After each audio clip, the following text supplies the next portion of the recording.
What's up, everybody? This is Jay, and this is the Walking Dead Season 9, Episode 15 recap for The Calm Before. Now, I want to thank all my supporters that support my work at patreon.com/Jaymoorereviews. Without your support, I wouldn't continue to work. Subscribe, like, let's get into it. It starts off with this dirty couple, and they're in the woods, and they're trying to escape, and she's killing walkers that's on her ass, and they talking about an anniversary, and then she say, I got something for you, and then she shows him Hilltop. It flash forward, and then we see somebody working on the H-bomb that Henry used to sport, and so she's saying, here, happy anniversary, I got something for you, and then he looks, and then she gives him a H. And he like, H, what's that stand for? Head? She like, no, it's for Hilltop. He like, oh, okay. And so then he said, you should make more of these. And she like, oh, okay, well, we'll see. And so then we see later another flashback, and then they're dressed and they're going off to the fair. And so as they're going off to the fair, we see somehow they get sidetracked, and she's getting a perm from hell from Alpha. She's getting scalped. And so she's singing a song about Lydia while she do it. Then it flash, and we see King Ezekiel giving a speech with a paper Mashiba right next to him. And everybody listening to the speech. Yes, it's been wonderful. And remember Rick Grimes and his son Carl's vision to bring us all together. And now we have become one community. So everybody, enjoy the fair, eat, drink, and be merry. And then everybody's happy, and Jerry comes up and let the inter-community fair begin. He like, Jerry, we changed that. Let the community integration fair commence. And then the doves fly like Prince, and everybody's happy and clapping. And it seems okay, but then that smile turns into a frown upside down when he sees that Carol and the group is getting ready to leave. So he goes over there, you know, I should be going with you. He is my son. And she like, well, I don't know. I should go. And then you see old boy like, can we go? My sister out there. And they're like, wait a minute. No, she's not. And then he goes running. He run real fast, and Henry get on a little pimp lip, hop on the good foot, coming on over with his little stick. Then he hugs Carol. She like, don't you ever run off like that again. He like, okay, Mom, I'm sorry. I won't. I promise. Meanwhile, King says, Michonne, is that you? And she like, well, I was in the neighborhood, so I decided to stop by. He's like, well, I'm glad you made it. And then you see Carol say, Judith? Is that Judith? She say, do you know who I am? You're Carol. I've been drawing pictures of you, and you're Ezekiel. I've been drawing pictures of you guys since I was a kid. Your hair got really long. And she like, well, yeah, it did. And then you see Tara say, I thought you were only bringing Henry back. Henry alone. What is she doing here? And so now Michonne and everybody, they looking, and so Michonne like, look, get all the leaders together. We need to talk. So everybody's speaking, and Michonne is saying, look, we've decided that we're going to give Lydia asylum and that she can stay. And so Tara's looking, and she's saying, what happened? I thought that we were only bringing Henry back. And she said, yes, I know, but things have changed. Lydia couldn't choose where she came from, but she choose where she want to be. And then Tara says, well, they're going to attack Hilltop if they retaliate.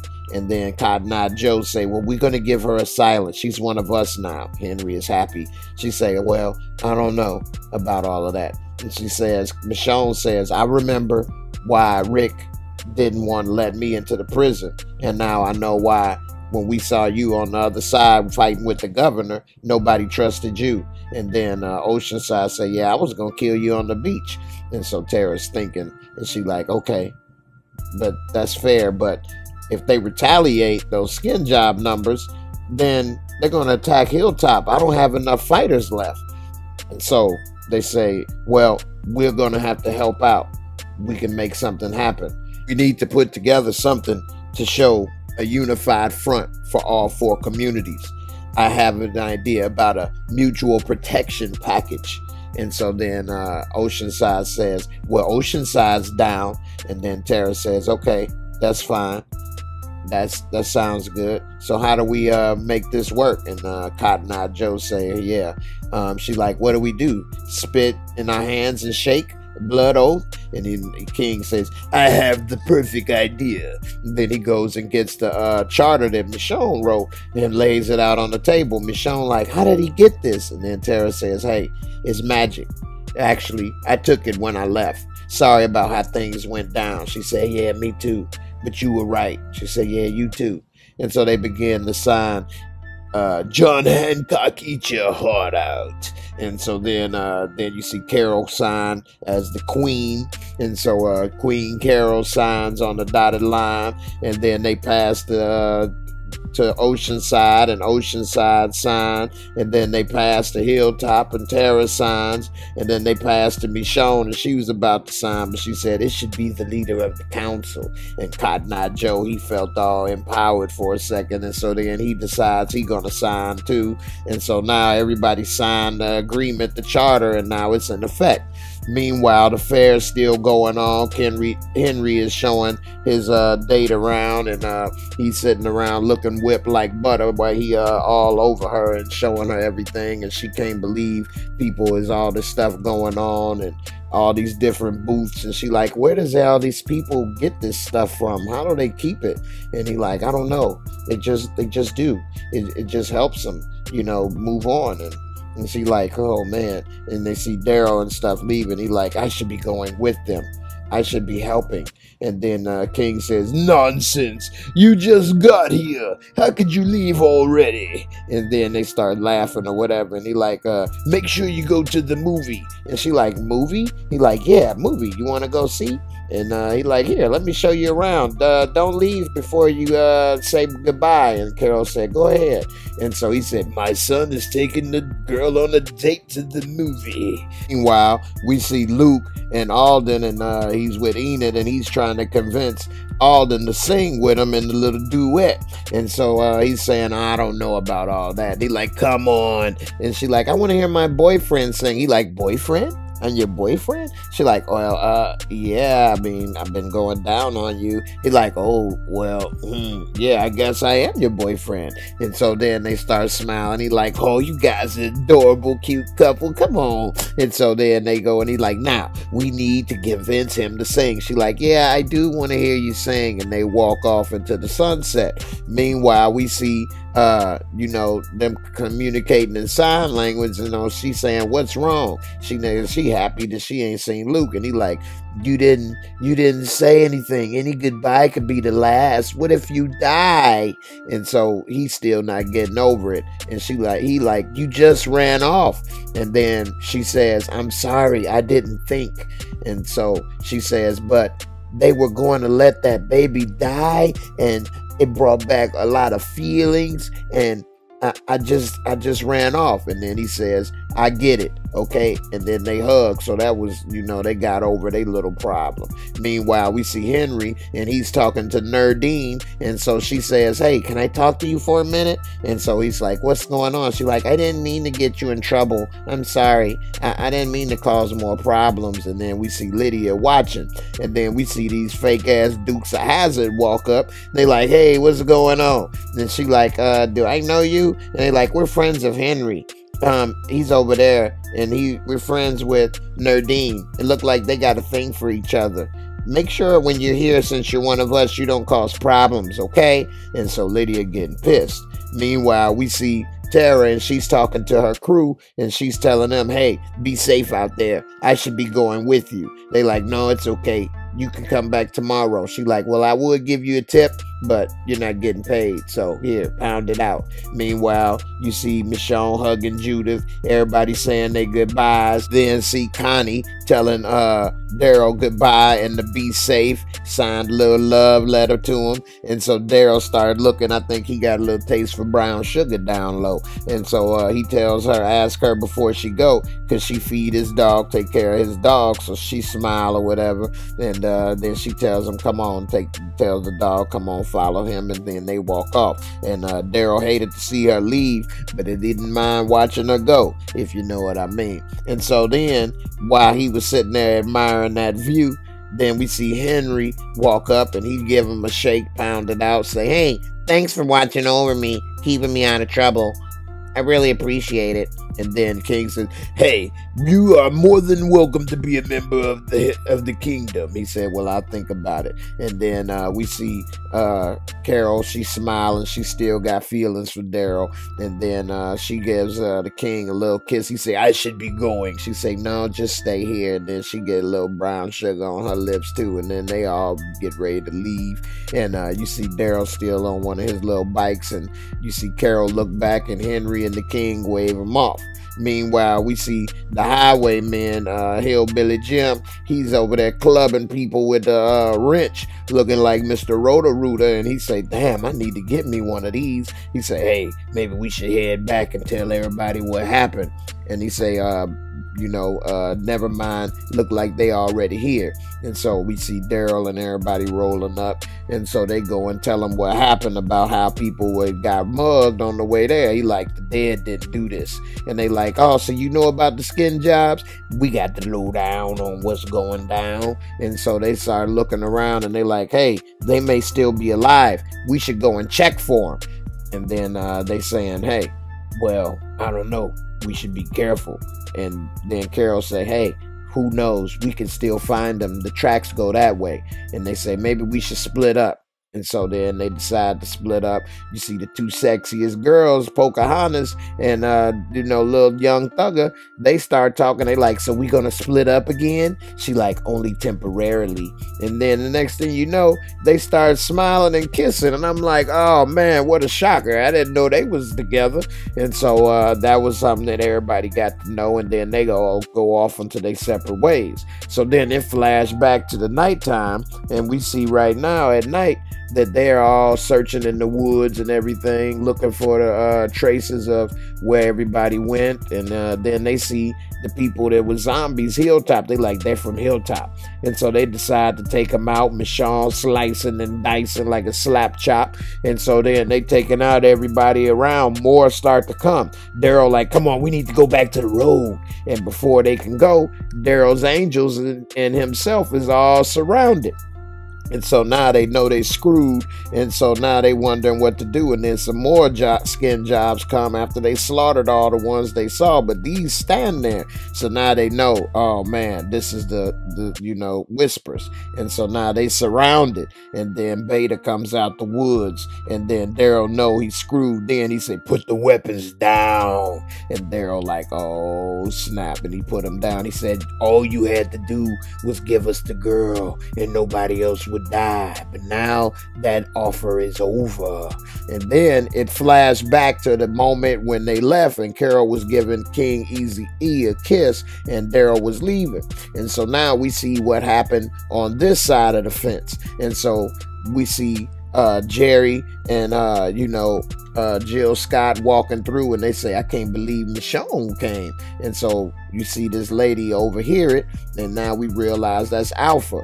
And Henry, he's talking to Pretty Red, and he asking, have you seen Lydia? And so meanwhile we see Tara, and she's talking to Cotton Eye Joe, and she's telling him about how they can all train together, and that she want to be a strong leader. And he like, I don't see any reason why people would doubt that. And so they smile, they starting to bond. And then we see Luke talking with Alden about what song they're gonna sing. And then we see Enid in front row, smiling, looking forward to hearing her little boyfriend sing a little song. And so he's smiling. She say, look, I will only make a tiny bit of fun of you the rest of your life about this. He like, I don't know how I let you talk me into this. And so she got a little pretty smile right there in the front row, motivating him. Now we see Henry found Dirty Diana, Lydia, and he's asking her, what happened? Where'd you go? And then she tells him about what the dudes told her. And then we also see her mama, Alpha. She actually cleaned up really pretty damn good. And she's walking around looking at everything in the fair, noticing noticing the artwork. She hear Gramps in the background talking about what she gonna name the baby and stuff. So she trying to stay undercover and hide. And meanwhile, Henry's like, I can't believe the Dukes of Hazzard told you that. I don't have a thing for Nerdine. I care about you. I like you.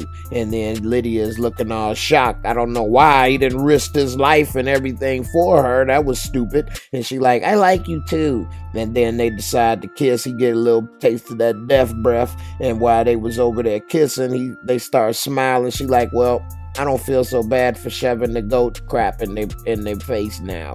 And so the Dukes of Hazzard over there cleaning up while they laughing or whatever. He got the little pink thing sticking out. And then you hear a little loud bang. He like, don't worry, that's the pipes. I'll go fix it. You just save me a seat at that movie, okay? Before he go, he wanted to make sure his little tube steak was smothered in his underwear properly. He got a little kiss of that death breath before he left. Meanwhile, we see Alpha, and then she's confronted by King Ezekiel. How are you doing? I'm sorry we haven't met. And she like, oh yeah, I'm from Alexandria. Can you believe Michonne came? He like, I wouldn't have believed it if I hadn't seen it with my own eyes. She like, well, can you show me where the sweaters are? It's going to be a really cold winter, I believe. He like, no problem, I'll show you. Meanwhile, we see that everybody's inside enjoying the movie. Now, it may seem that it's nighttime, but it's still daytime at this time. They're just in the movie, and Jerry is saying, where's the boss? He's missing it. And so Lydia's sitting there uptight, and she's still waiting, got a seat saved for Hen Dog. And so she's watching the movie, and then she actually starts to relax a little bit and smile.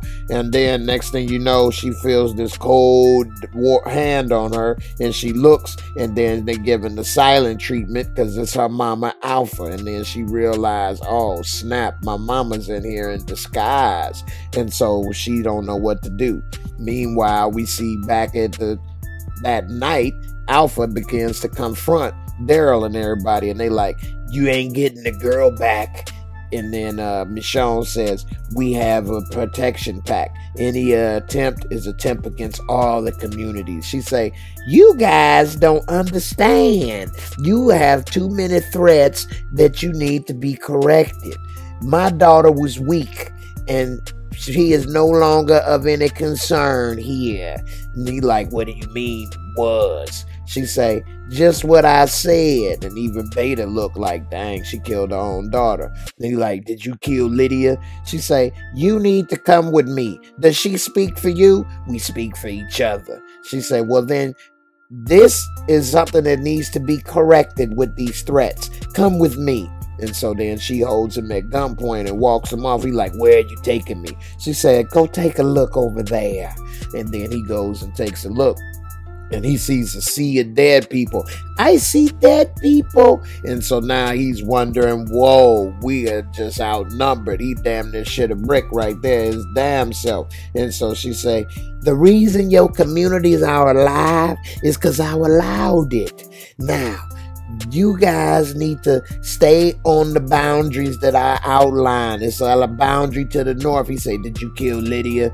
But while she asked that, she didn't respond to what Daryl said. She just had a little blank stare in her eyes, and then she flashbacks to when she confronts Lydia, and she say, what are you doing here? And he's like, Mama, I want to stay here. These people care about me, and they'll hurt you if I scream.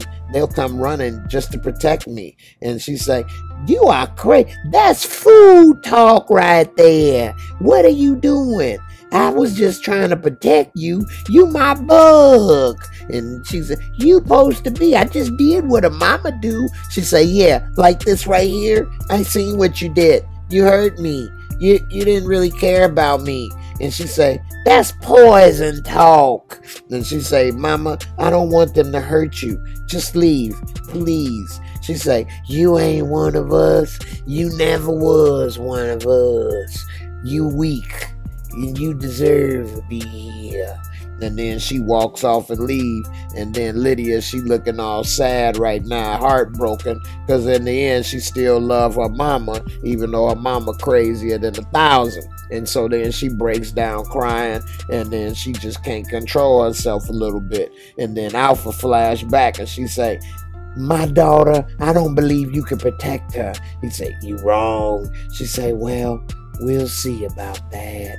And then it flashed back to Daryl, and he's walking to meet up with the rest of his group. She told him they were safe. And so he meets up with Carol, hugs out, and they walking towards the north, because she told him it was a border at the north. Don't cross, and you'll know it when you see it.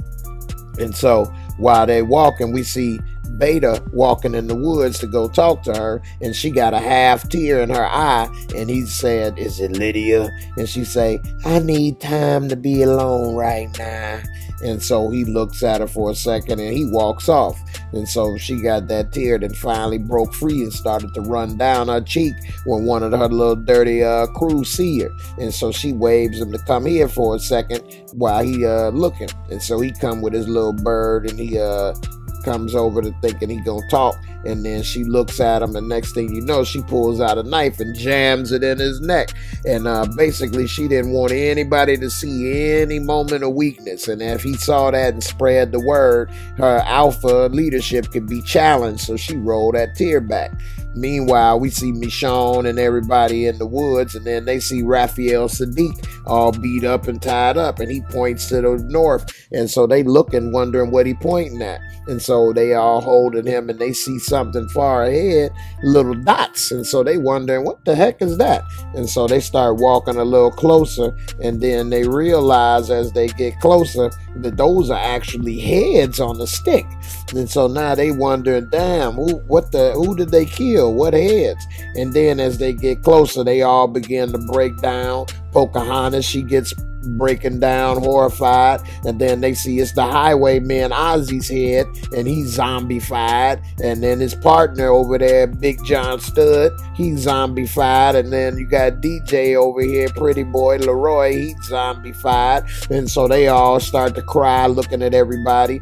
You see back at the fair, they asking where's little Pretty Red, and Sexy Red, she's dead, zombified. Then you see them asking where's Gramps Under Fire, and then we see she's zombified. And so then you see old boy asking where's the other half of the Dukes of Hazzard, and so then we see his head is zombified, and he's on the stake. And then Nerdine, she's dead, zombified, po thing. And then we see Alden, and they singing, and he looking for his boo thing in the crowd. He wondering where his #1 fan is, and he can't find her. And then next thing you know, it's a shocker. Boom, Enid is dead, walking with Carl in heaven. And now they all zombified, they all breaking down crying. And then we see they looking for Tara, and then we see Tara's been decapitated. She's zombified on the stick, and Daryl has this horrible look. And then we see Lydia talking to King Ezekiel, saying, "My mama was here." He talking about the movie. She like, "I can't find Henry either." And then he starts to worry, and then Daryl runs to Carol and tell her don't look. And then we see why, because Henry is zombified now. He's dead. That puppy love, he died for puppy love. And so then Carol starts to break down, and then Daryl holds her just like he did Sophia. And so now we see Sadiq, and he's talking to the crowd, and he's saying, "She left me alive to tell me this story, and I want to tell you a different story. What I saw was evil, and it was horrible, but I have a different story to tell you about how we stood together. She wanted us to fall apart and to be scared and break up, but I want to tell you what really happened. When we were captured, we were all down there, and then the highwaymen, Country Boy and Ozzy and them, they found us, and they fought to free us. And then some of us, we fought back. Gramps was under fire. Her little bulldog cheeks began to growl and scared the hell out of them. She picked up a shovel and started swinging it like she was fighting for her life. Nerdine, she began to think real hard. And then we see Sexy Red just looking real pretty and worried. Enid, once she got her hair flipped back. She put her dukes up. She was ready to fight. And some of these people, they didn't even know each other. Henry, he was just sitting there looking whipped like butter, and he was about to crap on himself, needed a diaper change, especially when he saw Alpha, but he stood there, he didn't run. And that's the story I want to tell, okay? That they stuck together, and they fought. And in the end, their time was cut short. But we are here for each other. We can't let them break us down. We have to fight, and we have to be with each other. And together, we can be strong. And so it cuts down, and we see Daryl bringing Lydia to Henry's last sight of where he was alive. She took off the little chain and put it down on the ground, the little hilltop coin or whatever. And then she was remembering how he died for the little thought of getting some of that coochie, little Cooch DeVille. And so he never got to get in that fire crotch, and he died a virgin. And so now they all sad and everything, because Henry, that's what that H stand for, now is dead. And so in the end, it was crazy. I don't know how Henry ended up with those people. They didn't show that. And it was kind of interesting what happened in this episode. While Alpha showed her strength in numbers, what are they going to do? Because they outnumbered, outgunned. But it was sad to see some of them go. I was glad Henry was gone, though, I got to admit. In the end, thanks for watching. I hate that Henry put everybody in danger over that girl. She was not really worth it. She better be the smartest, strongest warrior in the end. Thanks for watching. I'll see you on the next episode. Peace.